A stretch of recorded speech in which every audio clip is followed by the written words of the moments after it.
کیا قدیم کتابیں اور آج کی ماڈرن سائنس ایک دوسرے سے میل کھاتی ہیں؟ آج کے اس تجزیے میں ہم ایک ایسی دلچسپ سورس مٹیریل کا جائزہ لے رہے ہیں جس نے کلیم کیا ہے کہ 1400 سال پرانی قرآن کی آیات اور آج کی جدید دریافتوں میں حیرت انگیز کنیکشن ہے۔ ہم بالکل سائنٹیفک فیکٹس اور سورس کے دعووں کو سامنے رکھیں گے۔ تو آئیے اس ڈیپ ڈائیو کے آغاز کرتے ہیں۔ اس تجزیے کو ہم 4 حصوں میں کور کریں گے۔ پہلے کائنات کے راز، پھر زمین کے اسرار، اس کے بعد بائیولوجی اور انیٹمی، اور آخر میں کچھ انتہائی حیران کن ریاضی کے نمونے یعنی میتھمیٹیکل پیٹرنز۔ نمبر 1، کائنات کے راز، ستارے، خلا اور سورج۔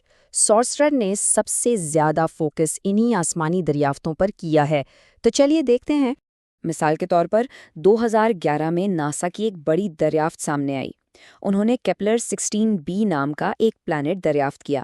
اب اس پلانٹ کی خاصیت یہ ہے کہ یہ 2 ستاروں یعنی 2 سورجوں کے گرد گھومتا ہے، مطلب وہاں 2 دفعہ سورج نکلتا ہے اور 2 دفعہ غروب ہوتا ہے۔ سورس کے مطابق اس ایگزیکٹ فینومینا کا اشارہ سورہ المارج میں ملتا ہے، جہاں تمام مشرقوں اور مغربوں کے رب کا ذکر ہے۔ یہ اینشنٹ ورڈز اور ماڈرن اسپیس ڈسکوری کو لنک کرنے کی ایک بڑی انٹرسٹنگ کوشش ہے۔ اور بات صرف دور دراز پلانٹس کی نہیں ہے، ہمارے اپنے سورج کو ہی لے لیجئے۔ سائنس کہتی ہے کہ سورج کی بناوٹ میں 92% ہائیڈروجن اور 8% ہیلیم شامل ہے۔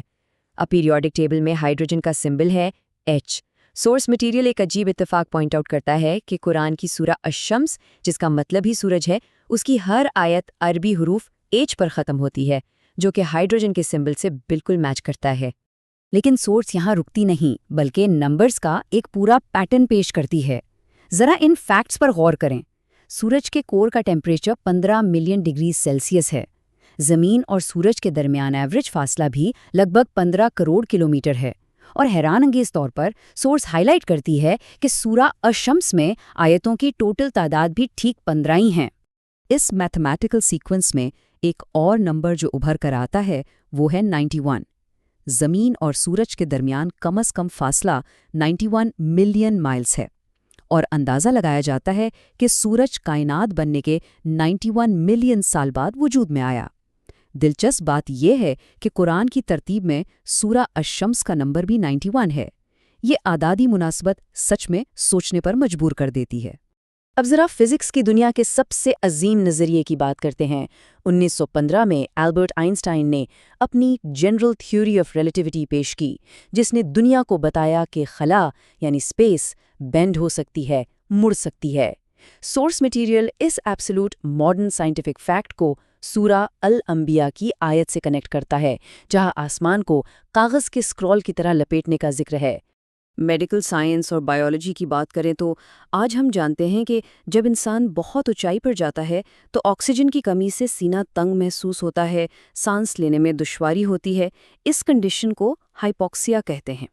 سورس اس پر زور دیتی ہے کہ 1400 سال پہلے اس آیت میں اونچائی پر جانے سے سینے کے تنگ ہونے کی جو مثال دی گئی ہے، وہ میڈیکل سائنس کی اس ریالٹی کو بالکل ایکوریٹلی ڈسکرائب کرتی ہے جو اس وقت ٹوٹلی ان نون تھی۔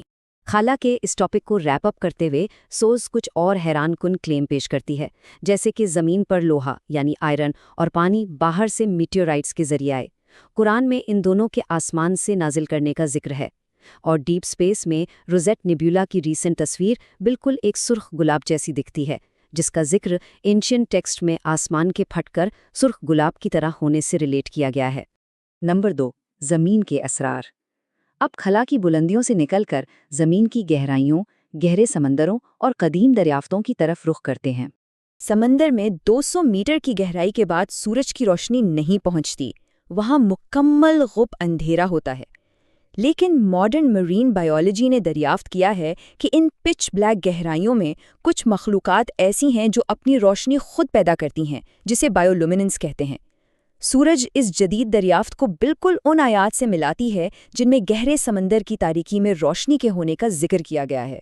جیولوجی اور فاسلز کو ہی لے لیجئے۔ سائنس مانتی ہے کہ موت کے لمبے عرصے بعد کنڈیشنز کے تحت انسانی یا جانور کی ہڈیاں پتھر یا لوہے میں تبدیل ہو سکتی ہیں۔ انہیں پائریٹائزڈ فاسلز کہا جاتا ہے۔ سورس پوائنٹ آؤٹ کرتی ہے کہ سورہ الاسراء میں جب موت کے بعد دوبارہ زندہ کیے جانے کا سوال اٹھایا گیا تو وہاں اسپیسیفکلی